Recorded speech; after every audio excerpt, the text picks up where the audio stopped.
Hello, I'm Natasha Gutierrez. Welcome to Rappler Talk. After President Benigno Aquino's speech in Malacanang earlier this week about the Mamasapana operation, Akbayan Representative Walden Bello resigns from Congress Wednesday. Bello hits President Benigno Aquino for saying he had a limited role in the counterterrorism operation that claimed the lives of at least 65 people, including 44 policemen. Joining us now is Akbayan Representative Walden Bello. Good morning, sir. Good morning, and thank you for inviting me. Thanks for coming. The speech was on Monday. You resigned Wednesday. Had you thought about resigning beforehand? Because it seems that 2 days is quite quick for a decision like this. Well, I had entertained that I could no longer support the administration. For a couple of weeks beforehand, especially as it seemed like it was not, the president was not willing to act in such a way as to get at the truth of the matter. And I had expressed this to my party mates that this is increasingly a difficult situation, and that we should probably really think very seriously about leaving this coalition with the president. And but when the Monday speech came, its impact on me was to say, oh, it's now impossible to support this president. And so I told the party that I really can no longer support the president, and I would have to resign as the representative of the party if the party continues to, in fact, have as its official position the support of the president, which it continued to have. So, given the fact that we have a code of conduct as a party and a code of ethics in which the president, in which the representative in the House should be reflecting the official position of the organization. And since I no longer held on to the official position of support, much as I respected my party mates, I felt that the only way to solve this contradiction was to resign. What was it about that speech? You said, after Monday, that's it. What part of the speech, or what was it specifically that made you say, enough is enough? Well, the parts of the speech in which he basically said that it's the fault of Napeñas. Okay. And it's all the fault of Napeñas.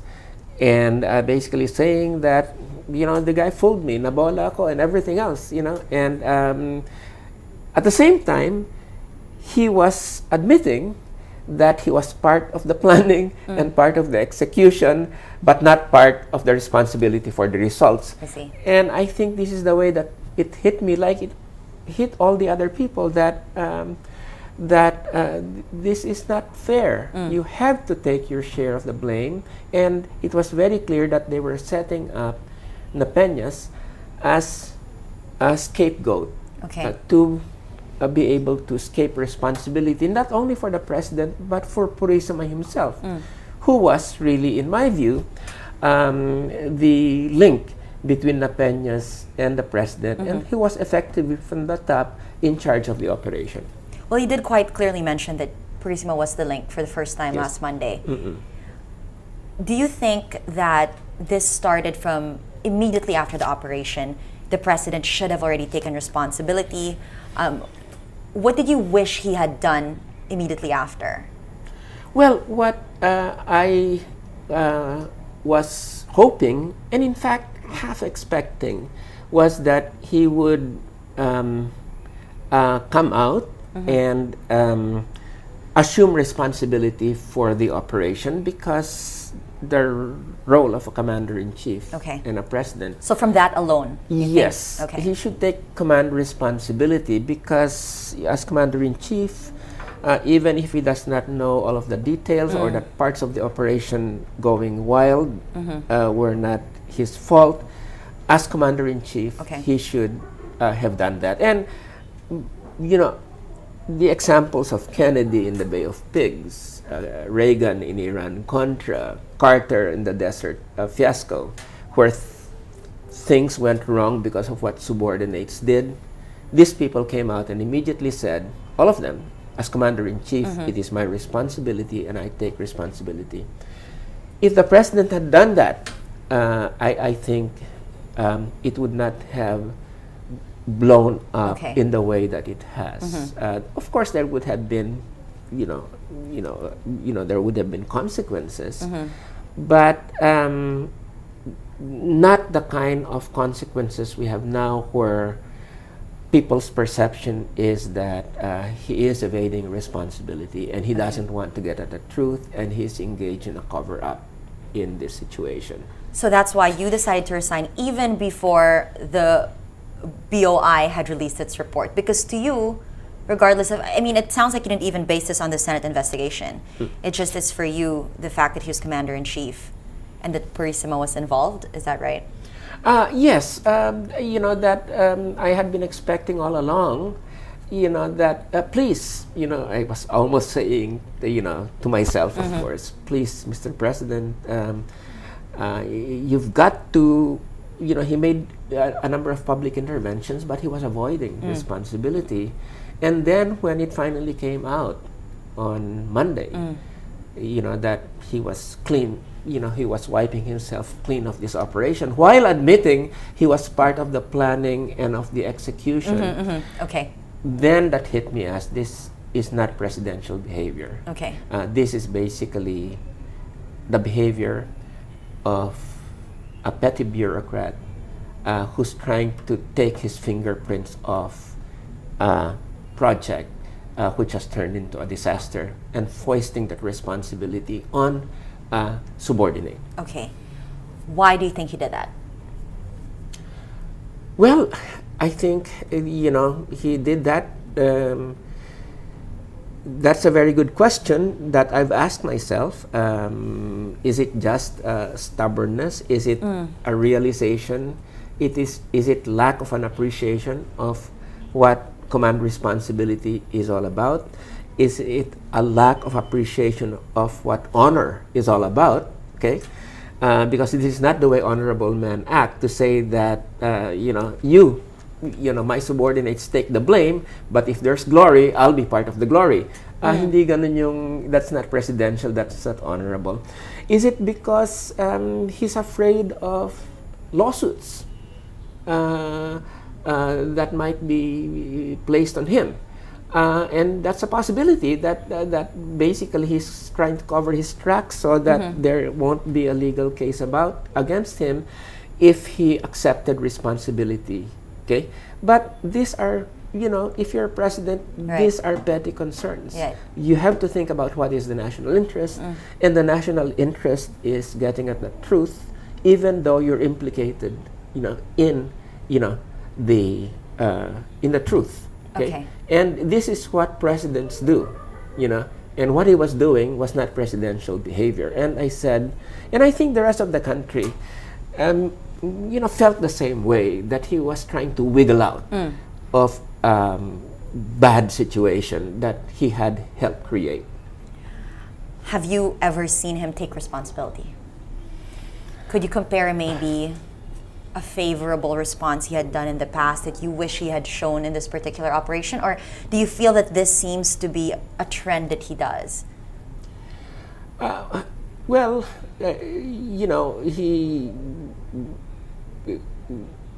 one of the things, of course, that had set me off very strongly initially was the whole DAP, the Disbursement Acceleration Program. And the DAP should have been acknowledged by him, especially after the Supreme Court decision. What should have been presidential there was to acknowledge, that this was, basically an erroneous program that involved the reckless manipulation of billions of public funds and he could have taken responsibility and said, "Okay, I'm part of the what created this," and then he could have fired the creator of the Mr. The Budget Secretary, Mr. Bad, Which is what you asked for. which is what I asked for, but he didn't. Instead, he came out in this big defense, saying that whatever you say, Supreme Court, that was right, and whatever you say, Mr. Bello, I'm not going to fire this guy, who has become a millstone on the administration's neck. And the problem, of course, is that if you keep people, if you're super loyal to subordinates who err or who are corrupt or who are incompetent, then you're putting the whole credibility of other allies in question, including Akbayan, because a coalition is a coalition, and you should consider the opinions of other people in the coalition, because their reputation and their credibility as reformers are affected by your actions. Right. But in this case, the way that Mr. Aquino has behaved, both with Masapano as well as with the DAP, is that basically he doesn't really care about the opinions of other members of the coalition. And the even more dismaying thing is that if allies like me raise criticisms, You get criticized. you get criticized, or you're considered as sleeping with the enemy. Okay, so there is a basic character flaw in this administration. Okay. That their sense of what it means to be an ally is to toe the line all the way. And if you don't do that, then they have great suspicions of whether you are in fact an ally. As Abigail Valte, the presidential spokesperson, said when I please stop managing the flow of information, the response was to say Mr. Bello should ask himself if he remains an ally of the administration, which is, I think, really of the same order as when I raised my demands to the president that he fire Abad, Secretary Alcala of Agriculture, and Mr. Purisima then, as well as De Los Reyes of Agrarian Reform. Instead of taking me seriously, he said, "Why don't I run for president, and then I can manage the country the way I want," which is really a kind of very arrogant response that you don't take your allies seriously. Okay. So it appears he's not very good at criticism. That's one. Do you think that's a function, though, of the allies allowing that? So do you think that his allies, or maybe perhaps his cabinet members, should resign? Well, I think that as far as I understand how cabinet meetings go, is that many people are intimidated from raising bad news or criticisms, and that the only things that are raised to him is the good news, and basically hearing what he wants to hear. And he does not encourage the elicitation of contrary opinions to that which he thinks is the right opinion, and that's not the way to run a cabinet. And what happens then is that a cabinet then runs principally on loyalty to the president and not destabilizing his perception of things, and that encourages this kind of uncritical behavior that cabinet members engage in. You need critical people in a cabinet who can tell you when you're going wrong, and this cabinet, as far as I can understand from I'm not part of the cabinet, but from what I hear from people who know about it, is not a critical cabinet. Okay, so an administration like that, with allies like that, and a cabinet like that, how do you think that has affected the president's decision-making skills? Well, you end up with the disbursement acceleration program. Okay. Because you entrust yourself, you trust somebody, principally loyalty, who you think you're a good buddy with, like Mr. Abad, you end up with a DAP, or you continue to rely on a person who's already been questioned for his integrity, like Purisima, in fact, has been suspended by the ombudsman. And despite that, you put him on top of an operation. Right. So you end up with disasters like this, when basically you run an administration mainly by your perceptions of the loyalty of people. So this is why I have constantly raised in the last few days the fact that this is not running the cabinet like a fraternity. Yes. Okay. Where it's loyalty that counts and not competence and not integrity. No? Now, I don't mean to say that there are no people with integrity and Within the competence cabinet, in the administration. There are. But it's the problematic people who are incompetent and who are corrupt that bring an administration down. And, those are the people that the president should have the strength of character to fire. Okay. And when that happened, in any management, whether public or private management, a massive mistake of that sort involving tremendous public funds would have immediately elicited a response from a good executive of getting rid of that person. But Okay. instead, the president goes all the way with him, and the reputation of the Reform Coalition gets dragged in, and pretty soon you have an unraveling situation when it comes to the credibility of the administration. Okay. I'm curious to know, what was Akbayan's reaction when you first said, because it's not a secret that you've had differences with them in terms of your opinion for the president. Again, you said DAP. I remember all of this happening late last year. What was the reaction when you finally said you were going to leave? Were there people within the party who were supportive and kind of actually agreed with you?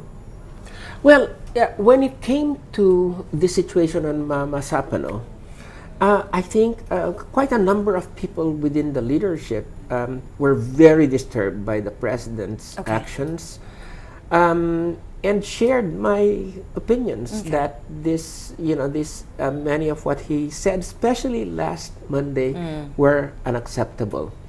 But the difference, I think, is when I said that I can no longer support this president, and the majority of the Akbayan leadership still felt that, well, there's still space for reform. There is still, we can still accomplish good governance and other objectives that we have if we stick to the coalition.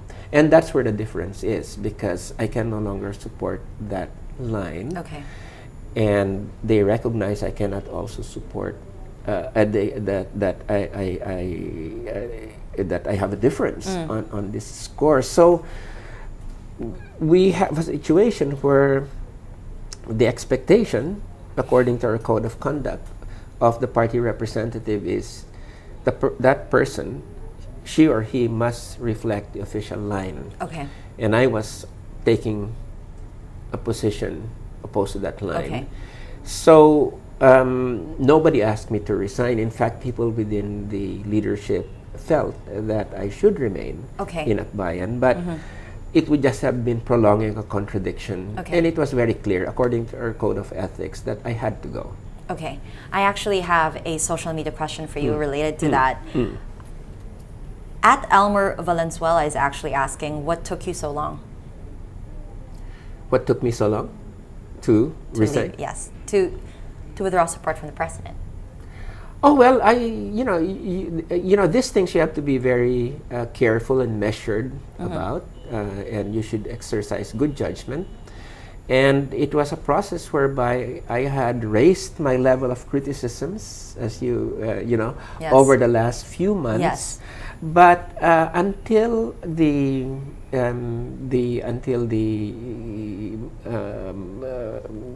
Monday speech, I was still giving the president the benefit of the doubt, although I already had told our party that we should really think very seriously about leaving this coalition. The Monday speech basically accelerated my decision to leave. If it hadn't happened, I would still probably have left, but it would have taken a bit longer. Okay. But the Monday speech basically told me there's, at least for me, there was no more hope in terms of the president being turned around on this, on a whole series of issues. Okay. And follow up to that by @utteringmute. What is your take on Akbayan still remaining loyal to the president? Well, I respect the position of Akbayan because the leadership, they do feel, and we've talked about this in meetings, that there's still space for pushing issues of good governance, pushing reform, pushing things like agrarian reform, the completion of the agrarian reform program. There's still the sense that there's still that space. And it is our evaluations that differ. My feeling is, that the space is no longer there, and Akbayan feels that it's still there. So that's the rationale of why Akbayan is still there and I am no longer there. It's different assessments on the possibilities of change and reform of the Aquino administration.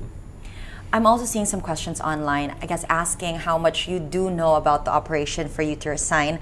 We were talking a little bit before we went on air about your thoughts on the operation having been of somebody else's priority, perhaps. Would you want to talk about that? Or perhaps maybe anything that Yes, I think the reason that we cannot close the Senate investigation and why the House investigation should resume, because in our oversight functions we must really get at all the dimensions of the issue, and I think that I have a strong suspicion that part of the reason the president has been not willing to come out with the truth and his role in it is because of the role of the United States here.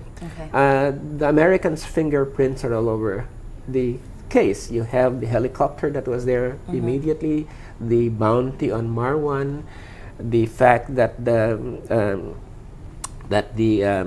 seaborne unit was something that was specially trained by the SEALs of the United States Navy. The fact that the Marwan's finger, index finger, disappeared and showed up with the FBI, and the fact that the Americans, according to some investigative reports, vetoed the initial plan of having the Quick Reaction Force and the seaborne unit merged as one team instead of separating them. All of these issues that have been raised, including the fact that the Americans and the SAF basically had real-time monitoring, of the operation together, and also the fact that it was fairly clear that drones were involved in the very specific targeting of Marwan's hut.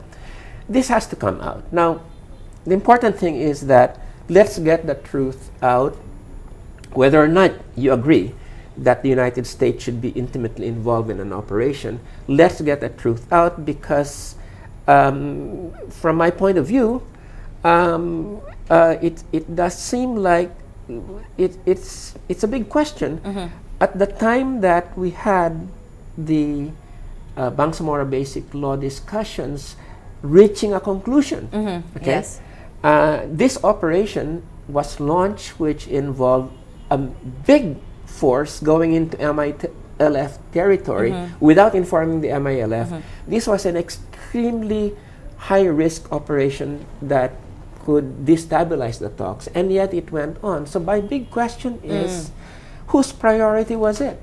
You know, was it the priority of the Philippine government? I don't think so. Because of the BBL, Yeah, right? because of the BBL. I mean, this was absolutely the wrong time to launch this. Or was it the priority of the United States? And so that question needs to be asked. And if the president was pressured by the United States to launch an operation that principally served the interests of the United States in its global anti-terrorist campaign, then that must come out, even if one of the consequences is people coming to the conclusion that 44 lives of the policemen and 18 MILF lives were sacrificed for a U.S. priority operation. That has to come out. And the unfortunate thing is that whenever these things come out, they're not followed up in the open hearings. Okay. They go into the executive sessions. And we cannot allow this kind of thing where every time it's mentioned in an open hearing, the national security argument is invoked.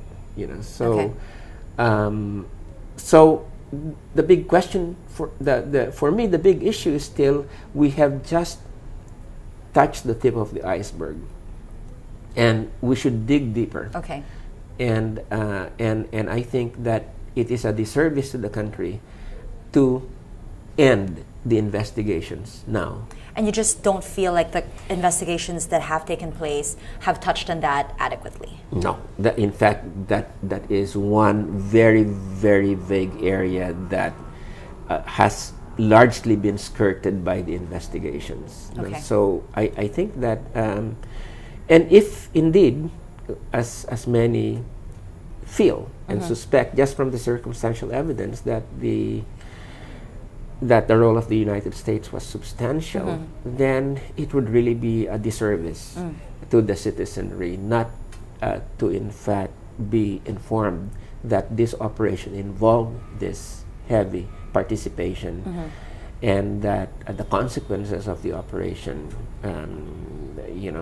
must be that must be shared,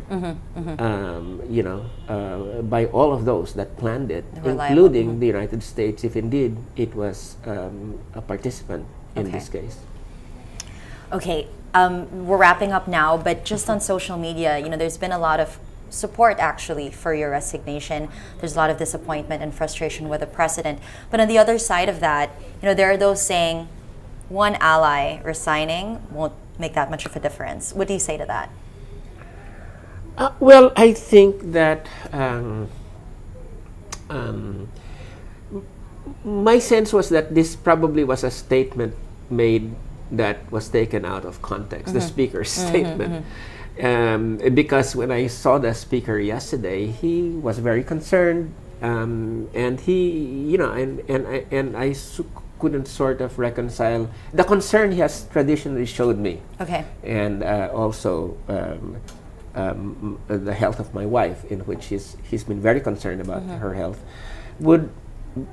I could reconcile with that a statement quote, that was sort of crude. So baka, it might have been maybe in the context of voting for the BBL. Yes, it might have been that kind. It might have been taken out of that context. Okay. And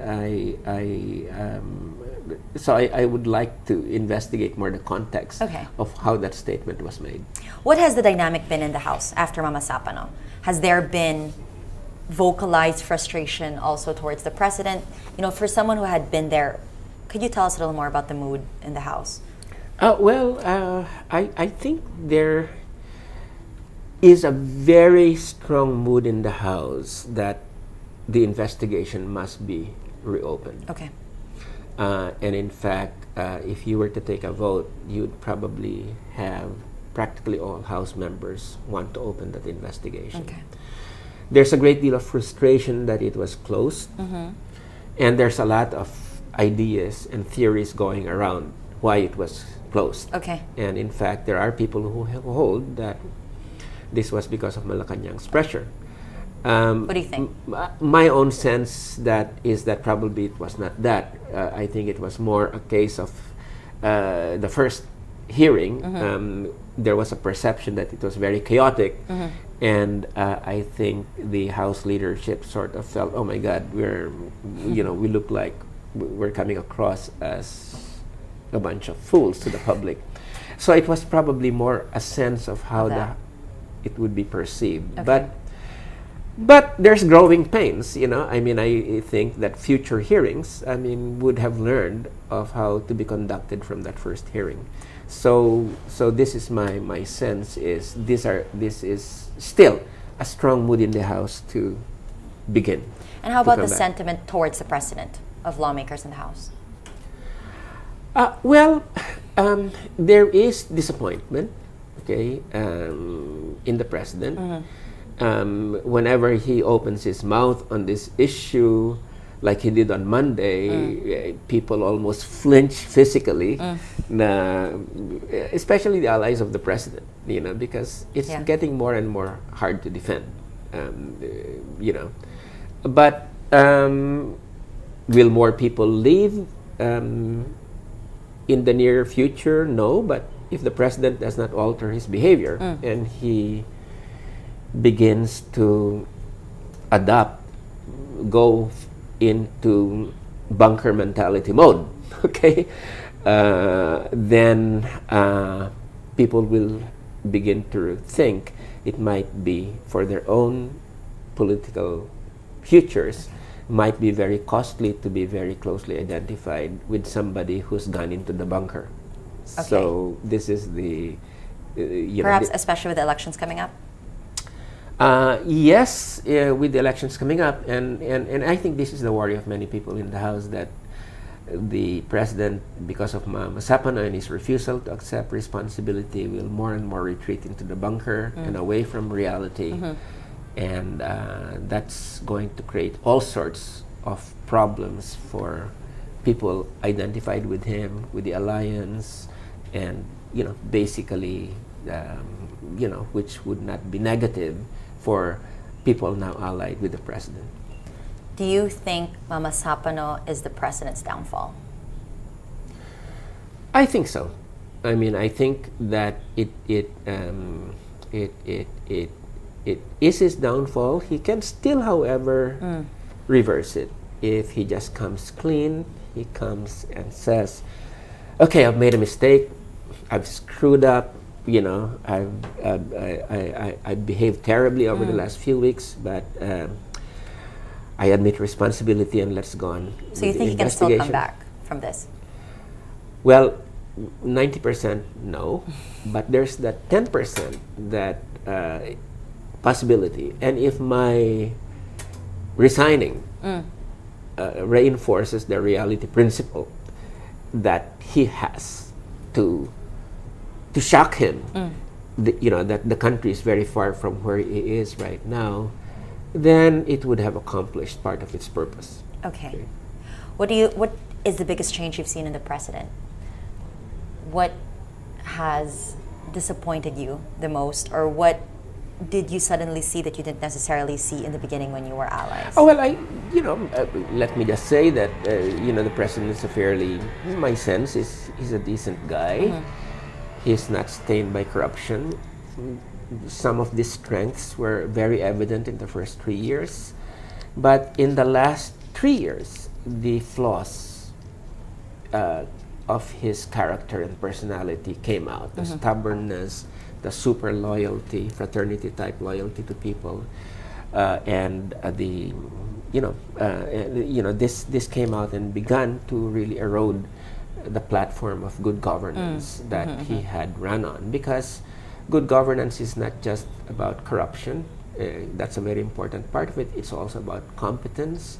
It's all about the way that you manage your cabinet and your allies. And that I think has unraveled. And for me, it's sad because I started out with high hopes. In fact, I was among the people in the party that supported allying with the president in 2010.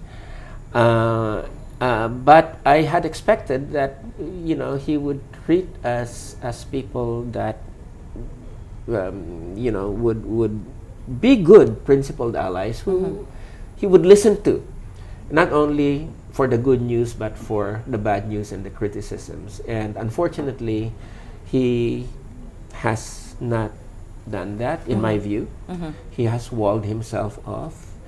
He has walled himself off from criticism, and this is why I feel that the initial good hopes that I had have been dashed, to the point where I do feel, and I have felt, that I must make a break with him.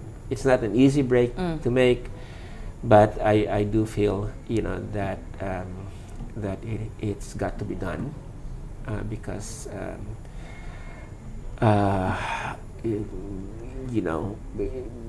what we're after is change. What we're after is good governance. What we're after is really basic reform. And if those objectives can no longer be fulfilled by this administration, then it's time to go. Okay. What's next for Congressman Bello?